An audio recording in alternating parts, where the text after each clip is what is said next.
Ma'am पहले जो हमने देखा कनाडा ने एक एडवाइजरी इशू की जो भी इंडिया में कनेडियन रह रहे हैं उनको लेकर। अब इसके बाद इंडिया ने एक एडवाइजरी जारी की है जो कनाडा में इंडियंस रह रहे हैं उनको लेकर, चाहे स्टूडेंट्स हैं, सिटीजन्स हैं, अपनी सेफ्टी को लेकर और तमाम चीज़ों को लेकर। क्या लग रहा है ये एडवाइजरी को लेकर? ये एक काफ़ी गंभीर स्थिति अब हो गई है, उत्पन्न हो गई है इंडिया और कनाडा का बीच, क्योंकि हम जानते हैं कि 2 दिन पहले वहाँ के प्रधानमंत्री जस्टिन ट्रूडो ने एक बयान दिया था अपने पार्लियामेंट में कि जो एक मर्डर हुआ था, निजार लीडर थे, खालिस्तानी लीडर का, एक गुरुद्वारे में हुआ था सरी में, कनाडा में। तो और उस गुरुद्वारे के प्रमुख यही थे। तो उस हादसा को लेके उन्होंने ये कहा कि हमने ये किया, सोचा है कि ये भारत देश के किसी लोगों ने किया है और इसलिए हम उनके डिप्लोमेट को, सीनियर डिप्लोमेट को एक्सपेल कर रहे हैं।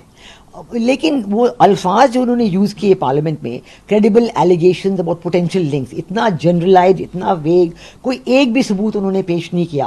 और ये कहा भी नहीं कि उनके जो इन्वेस्टिगेटिंग एजेंसीज हैं उनके पास कोई सबूत है या कोई एफआईआर दर्ज हुआ हो। तो बिना किसी सबूत के, बिना किसी एविडेंस के, ना तो कोई सस्पेक्ट्स नेम हुए हैं, ना ही तो कोई एफआईआर दर्ज हुआ है, वो ये कहना बिल्कुल गलत बात है। क्योंकि कोई भी, किसी भी देश में एविडेंस के बिना, पुलिस फोर्सेस के एविडेंस हो या कोई एफआईआर दर्ज किया हो, उसकी दौरान कुछ एविडेंस दिया जाता है, ये सब के बिना उन्होंने किया। तो हमारी सरकार ने भी एक्शन लिया। उन्होंने हमारी सरकार ने, विदेश मंत्रालय ने कनेडियन हाई कमिश्नर को बुलाया और उनको कहा कि आपके सीनियर डिप्लोमेट को हम एक्सपेल कर रहे हैं और ये जो आपने कहा ये बिल्कुल गलत है, absurd है, मोटिवेटेड है, आपके पास कोई सबूत नहीं है और हम ऐसा बिल्कुल कभी कुछ करते नहीं हैं।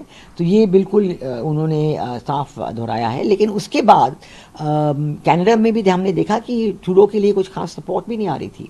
उनके लीडर ऑफ अपोजिशन जो हैं कंजर्वेटिव पार्टी, उन्होंने साफ कहा कि ये उन्होंने बयान तो दिया है पार्लियामेंट में, लेकिन मैंने तो इसके बारे में कोई सबूत तो देखी नहीं है। आप मुझे दिखाइए, कुछ सबूत दिखाइए, एविडेंस दिखाइए, तब मैं सोचूंगा कि ये सच है। लेकिन उसके बिना तो मैं ये नहीं कह सकता कि उनका बयान सच है। जी। तो ये सब करते हुए उन्होंने अब एडवाइजरी इशू कर दी है कनाडा ने कि उनके जो लोग, उनके देशवासी जो हैं, जो भारत आ रहे हैं, उनको कहा कि आप सतर्क रहिए और कश्मीर के बारे में भी कहा। तो हमने भी ऐसी एडवाइजरी इशू कर दी और हमारी एडवाइजरी तो बल्कि बिल्कुल सही एडवाइजरी है। क्योंकि आपको पता होगा कि जब प्रधानमंत्री मोदी ने जस्टिन ट्रूडो के साथ मीटिंग की थी दिल्ली में G20 समिट के दौरान, तो तब उन्होंने ये सब चीज़ें बताई थी, बड़े कड़े मुख से बताई थी उनको, जस्टिन ट्रूडो को, कि आपके जो खालिस्तानी ग्रुप्स हैं वो सेपरेटिस्ट हैं, एक्सट्रीमिस्ट हैं, सिसेशनिस्ट हैं और वो हिंदू टेम्पल्स पे अटैक कर रहे हैं, वो हिंदू टेम्पल्स पे ग्राफिटी सब अनशंत लिख रहे हैं।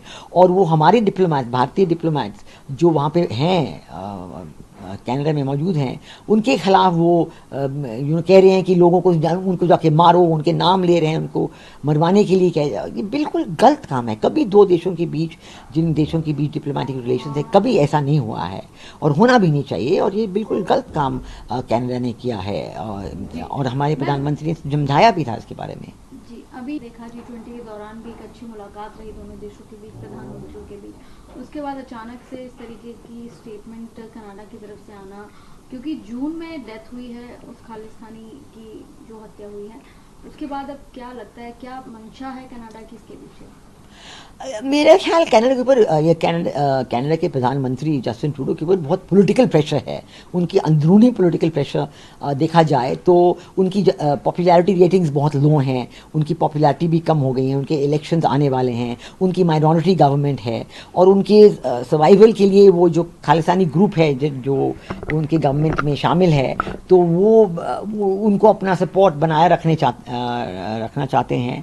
तो इसलिए इन वजहों से वो ऐसा बयान कर रहे हैं और वो कनाडा में ही पॉपुलर नहीं है। हमारे former chief minister Amarinder Singh ने भी कहा है कि ये बिल्कुल नामुमकिन है कि भारत ने कभी ऐसा कुछ काम किया हो, क्योंकि ये जो हुआ है, जून में हादसा हुआ है, ये उनके अंदरूनी मामला है, जो मतलब गुरुद्वारे में कुछ डिफरेंसेस थे और इसकी वजह से हुआ है। और ज़रूर उनको खबर आती होगी क्योंकि उनके संपर्क, पंजाब के लोग जो कनाडा में रहते हैं उनका संपर्क उनके साथ है, तो वो जानते हैं कि वहाँ पे क्या हो रहा है। तो इसलिए वो, मतलब मैं कह रही हूँ कि ये काम जो है ये बिल्कुल एक गलत काम है और हमने कड़ा और सही जवाब दिया है। जी, होते हुए देख रहे हैं। और जैसे एडवाइजरी कनाडा की तरफ से आ रही है, भारत की तरफ से भी एडवाइजरी जारी की जा रही है, लेकिन बड़ी संख्या में कनाडा में भारतीय रहते हैं, खासतौर पर पंजाब की अगर हम बात करें, क्या असर पड़ सकता है आगे आने वाले समय में? हाँ, बिल्कुल बिल्कुल ये तो हमारा बहुत ही बड़ा फ़िक्र है कि उनके कम्फ़र्ट के ऊपर, उनके रहने-सहने के ऊपर ज़रूर बुरा असर पड़ सकता है, क्योंकि अगर वहाँ पे जो खालिस्तानी इतने लोग हैं कि कई ग्रुप्स हैं, एक ग्रुप नहीं है, कई ग्रुप हैं, और किसी भी अपने सर में ले लिया कि इसको चलो हम कुछ करें,